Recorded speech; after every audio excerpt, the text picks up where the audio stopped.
أعوذ بالله من الشيطان الرجيم. بسم الله الرحمن الرحيم. ألف لام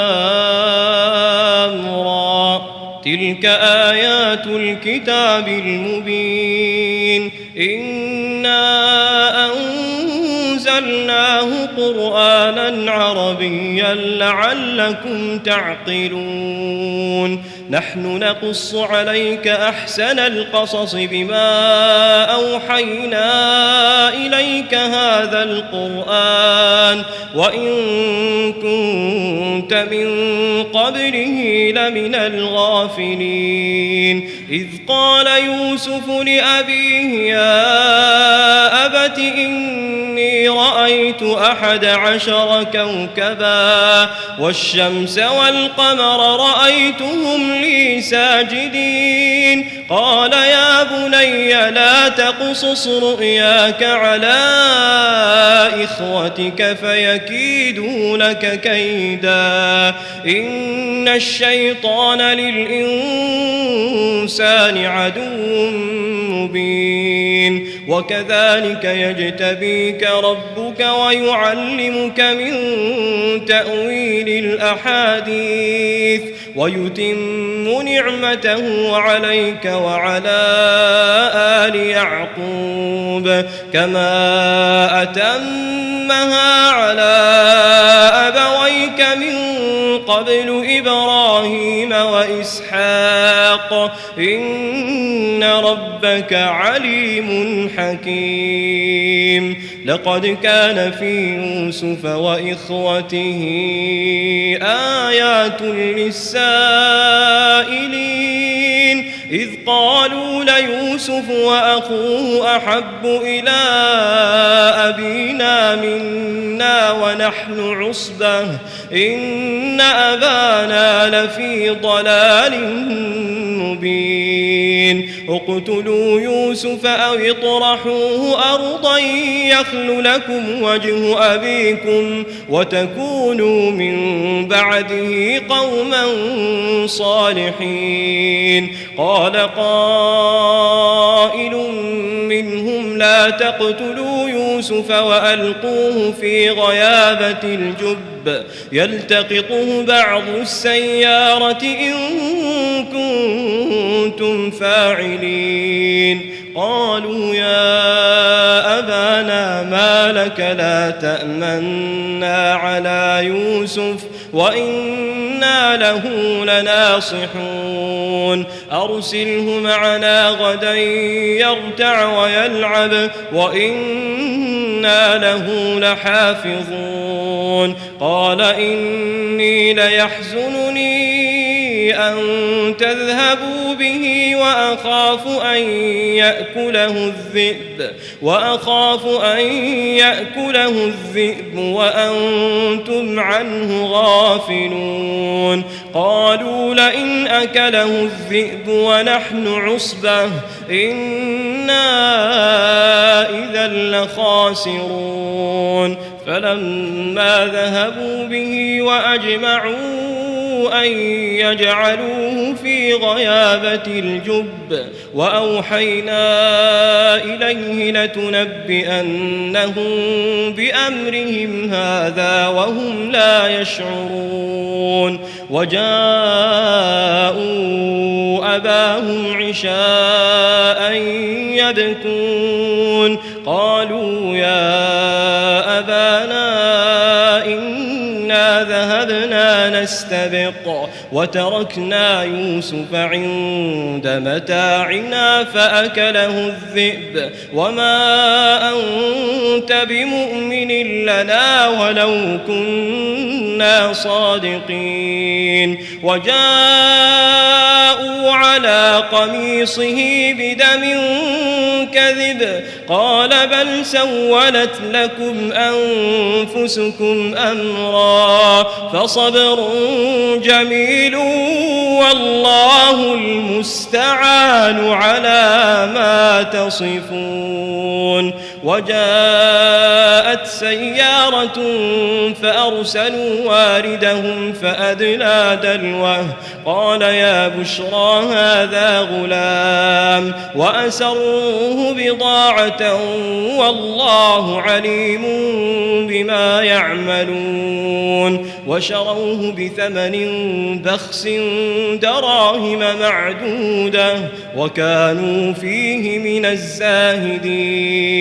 وقال الذي اشتراه من مصر لامرأته أكرمي مثواه عسى أن ينفعنا أو نتخذه ولدا وكذلك مكنا ليوسف في الأرض ولنعلمه من تأويل الأحاديث والله غالب على أمره ولكن أكثر الناس لا يعلمون.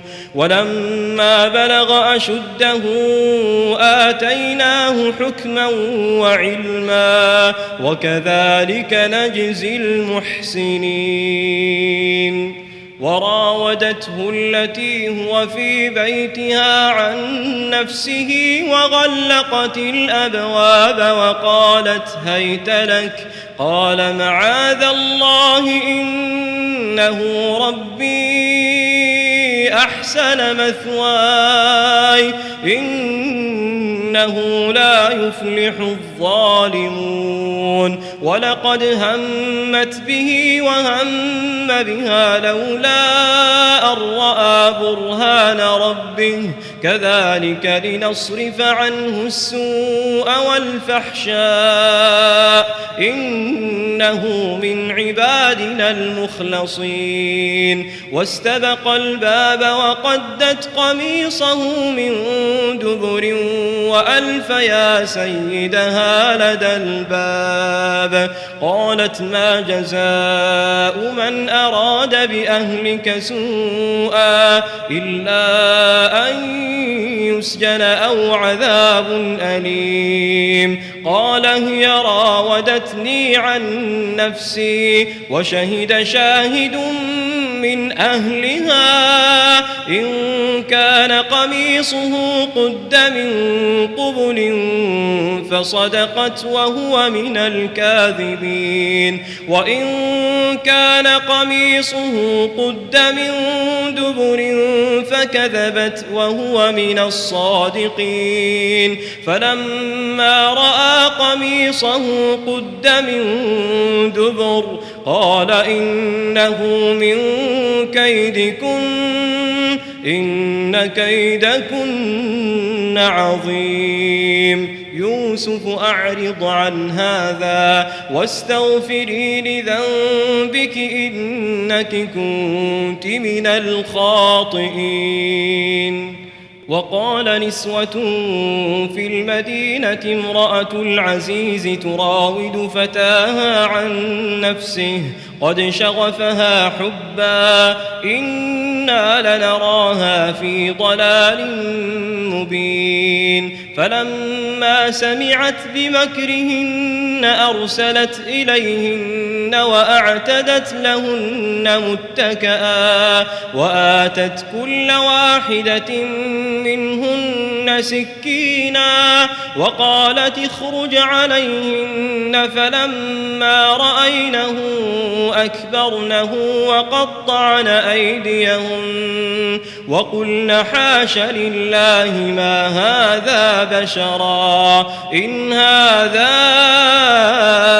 إلا ملك كريم. قالت فذلكن الذي لمتنني فيه ولقد راودته عن نفسه فاستعصم ولئن لم يفعل ما آمره ليسجنن وليكون من الصاغرين. قال رب السجن أحب إلي مما يدعونني إليه وإلا تصرف عني كيدهن أصب إليهن وأكن من الجاهلين فاستجاب له ربه فصرف عنه كيدهن إنه هو السميع العليم ثم بدا لهم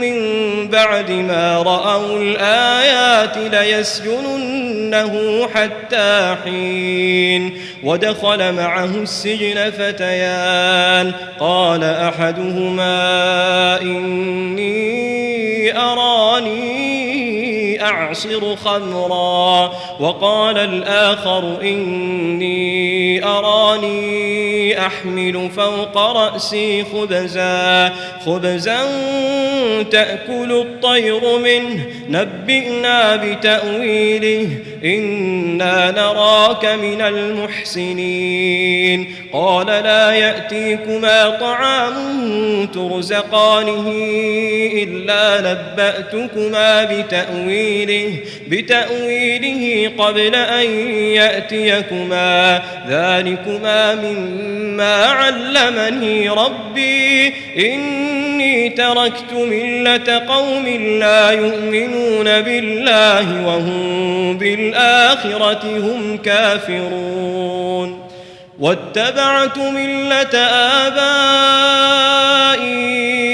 إبراهيم وإسحاق ويعقوب ما كان لنا أن نشرك بالله من شيء ذلك من فضل الله علينا وعلى الناس ولكن أكثر الناس لا يشكرون يا صاحبي السجن أأرباب متفرقون خير أم الله الواحد القهار ما تعبدون من دونه إلا أسماء سميتموها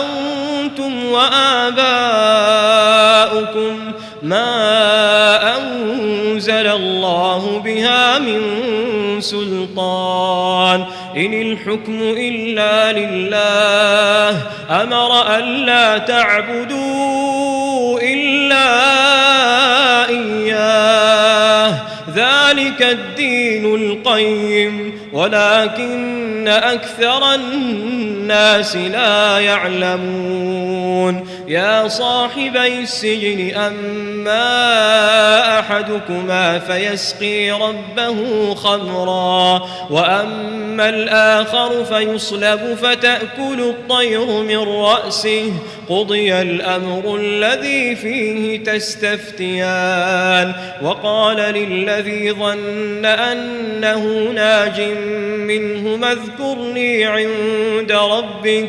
فأنساه الشيطان ذكر ربه فلبث في السجن بضع سنين وقال الملك إني أرى 7 بقرات سمان يأكلهن 7 عجاف و7 سنبلات خضر وأخر يابسات يا أيها الملأ أفتوني في رؤياي إن كنتم للرؤيا تعبرون قالوا أضغاث أحلام وما نحن بتأويل الأحلام بعالمين وقال الذي نجا منهما وادكر بعد أمة أنا أنبئكم بتأويله فأرسلون يوسف أيها الصديق أفتنا في 7 بقرات سمان يأكلهن 7 عجاف و7 سنبلات خضر وأخر يابسات لعلي أرجع إلى الناس لعلهم يعلمون قال تزرعون 7 سنين دأبا فما حصدتم فذروه في سنبله إلا قليلا مما تأكلون ثم يأتي من بعد ذلك 7 شداد يأكل ما قدمتم لهن إلا قليلا مما تحصنون ثم يأتي من بعد ذلك عام فيه يغاث الناس وفيه يعصرون وقال الملك ائتوني به فلما جاءه الرسول قال ارجع إلى ربك فاسأله ما بال النسوة اللاتي قطعن أيديهن إن ربي بكيدهن عليم قال ما خطبكن إذ راوتن يوسف عن نفسه قلن حاش لله ما علمنا عليه من سوء قالت امرأة العزيز الآن حصحص الحق أنا راودته عن نفسه وإنه لمن الصادقين ذلك ليعلم أني لم أخنه بالغيب وأن الله لا يهدي كيد الخائنين وما أبرئ نفسي إن النفس لأمارة بالسوء إن النفس لأمارة بالسوء إلا ما رحم ربي إن ربي غفور رحيم وقال الملك ائتوني به أستخلصه لنفسي فلما كلمه قال إنك اليوم لدينا مكين أمين قال اجعلني على خزائن الأرض إني حفيظ عليم وكذلك مكنا ليوسف في الأرض يتبوأ منها حيث يشاء نصيب برحمتنا من نشاء ولا نضيع أجر المحسنين ولأجر الآخرة خير للذين آمنوا وكانوا يتقون وجاء إخوة يوسف فدخلوا عليه فعرفهم وهم له منكرون ولما جهزهم بجهازهم قال ائتوني بأخ لكم من أبيكم ألا ترون أني أوفي الكيل وأنا خير المنزلين فإن لم تأتوني به فلا كيل لكم عندي ولا تقربون قالوا سنراود عنه أباه وإنا لفاعلون وقال لفتيانه جعلوا بضاعتهم في رحالهم لعلهم يعرفونها إذا انقلبوا إلى أهلهم لعلهم يرجعون فلما رجعوا إلى أبيهم قالوا يا أبانا منع منا الكيل فأرسل معنا أخانا نكتل وإنا له لحافظون قال هل آمنكم عليه إلا كما أمنتكم على أخيه من قبل فالله خير حافظا وهو أرحم الراحمين. ولما فتحوا متاعهم وجدوا بضاعتهم ردت إليهم قالوا يا أبانا ما نبغي هذه بضاعتنا ردت إلينا ونمير أهلنا ونحفظ أخانا ونزداد كيل بعير ذلك كيل يسير. قال لن أرسله معكم حتى تؤتون موثقا من الله لتأتونني به إلا أن يحاط بكم. فلما آتوه موثقهم قال الله على ما نقول وكيل.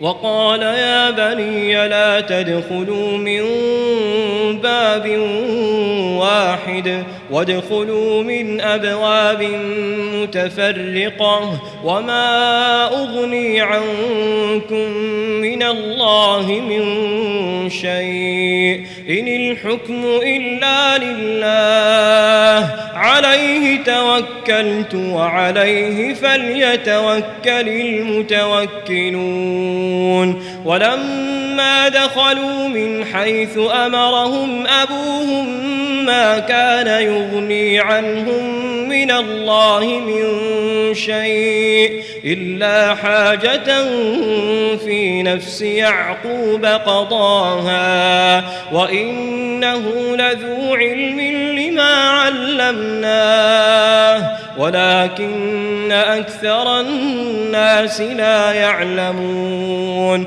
ولما دخلوا على يوسف آوى إليه أخاه قال إني أنا أخوك فلا تبتئس بما كانوا يعملون.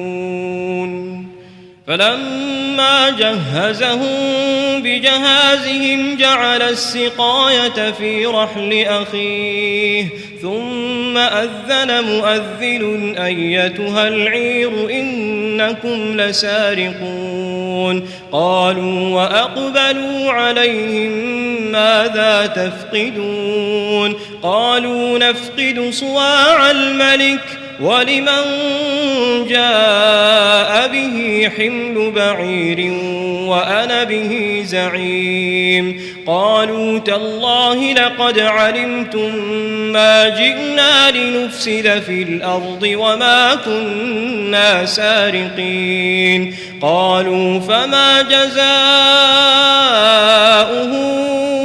إن كنتم كاذبين.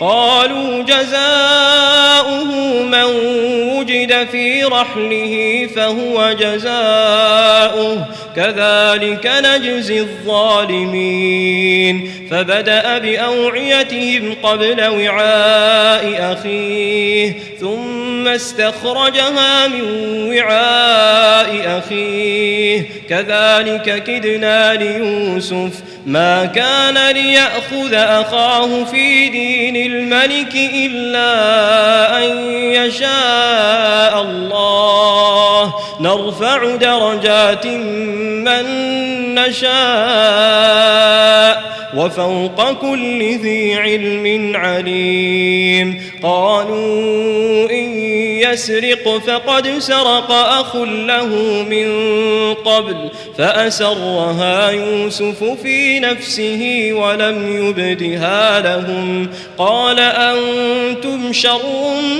مكانا والله أعلم بما تصفون. قالوا يا أيها العزيز إن له أبا شيخا كبيرا فخذ أحدنا مكانه إنا نراك من المحسنين. قال معاذ الله أن نأخذ إلا من وجدنا متاعنا عنده إنا إذا لظالمون. فلما استيئسوا منه خلصوا نجيا قال كبيرهم ألم تعلموا أن أباكم قد أخذ عليكم موثقا من الله ومن قبل ما فرطتم في يوسف فلن أبرح الأرض حتى يأذن لي أبي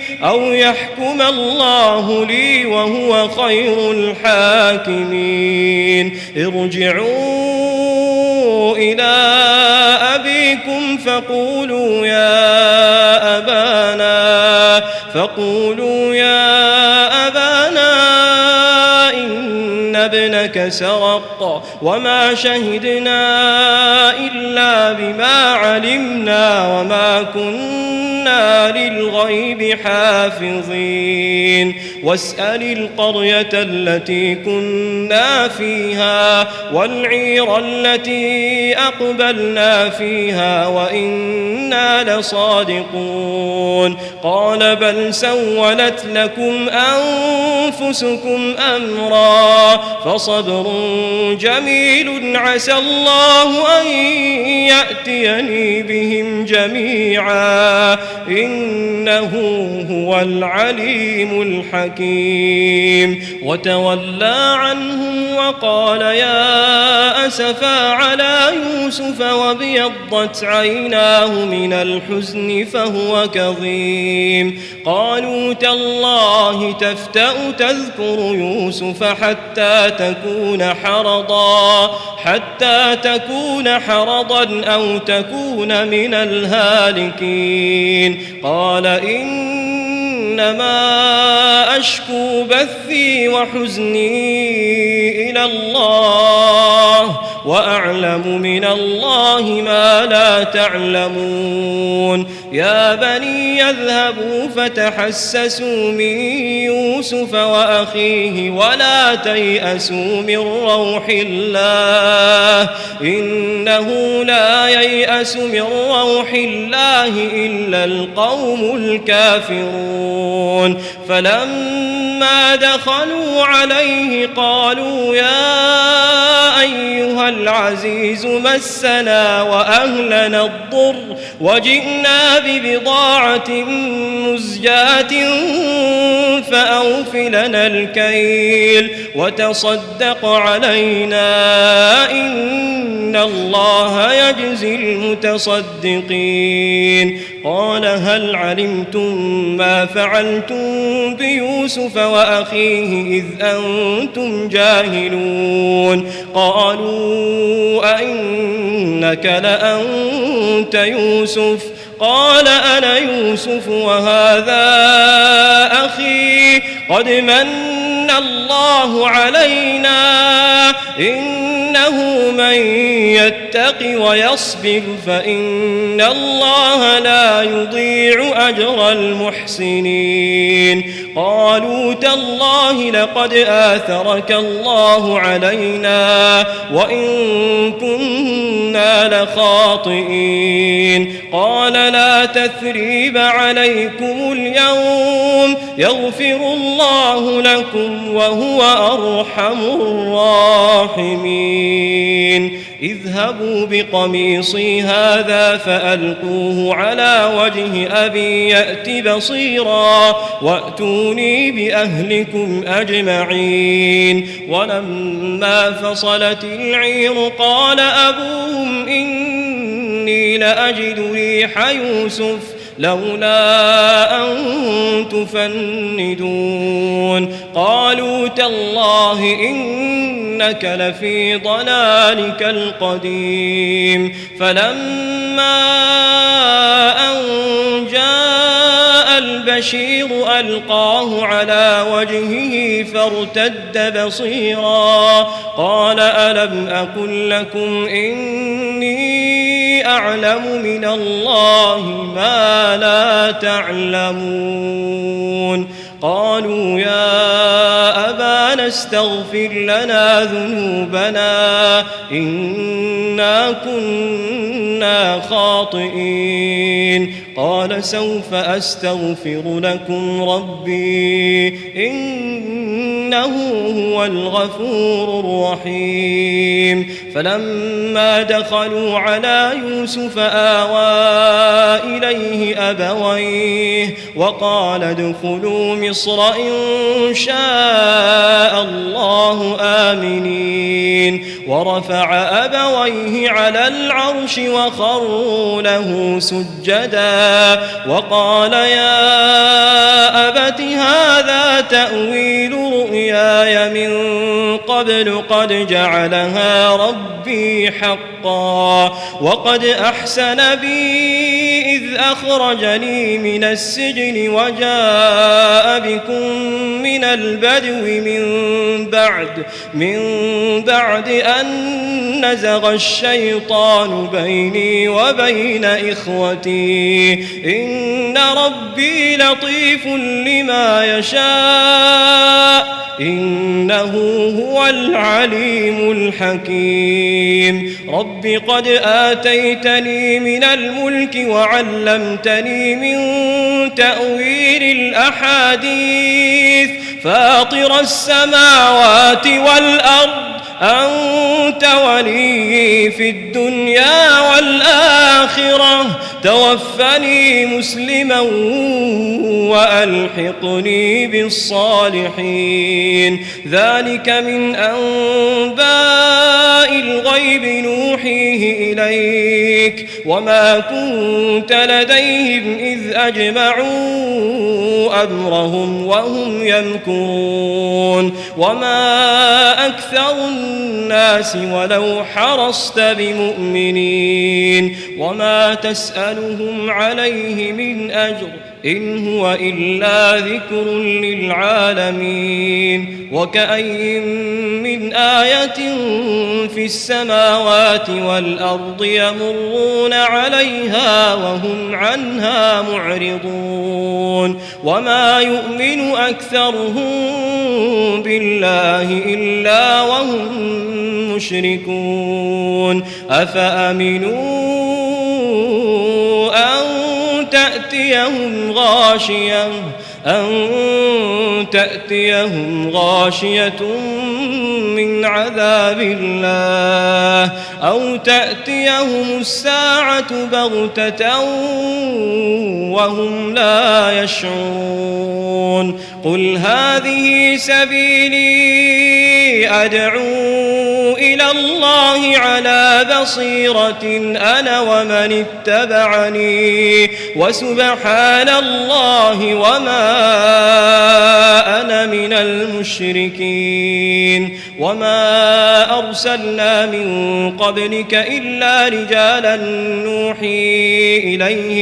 نوحي إليهم من أهل القرى أفلم يسيروا في الأرض فينظروا كيف كان عاقبة الذين من قبلهم ولدار الآخرة خير للذين اتقوا أفلا تعقلون. حتى إذا استيأس الرسل وظنوا أنهم قد كذبوا جاءهم نصرنا فنجي من نشاء ولا يرد بأسنا عن القوم المجرمين. لقد كان في قصصهم عبرة لأولي الألباب ما كان حديثا يفترى ولكن تصديق الذي بين يديه وتفصيل كل شيء وهدى ورحمة لقوم يؤمنون.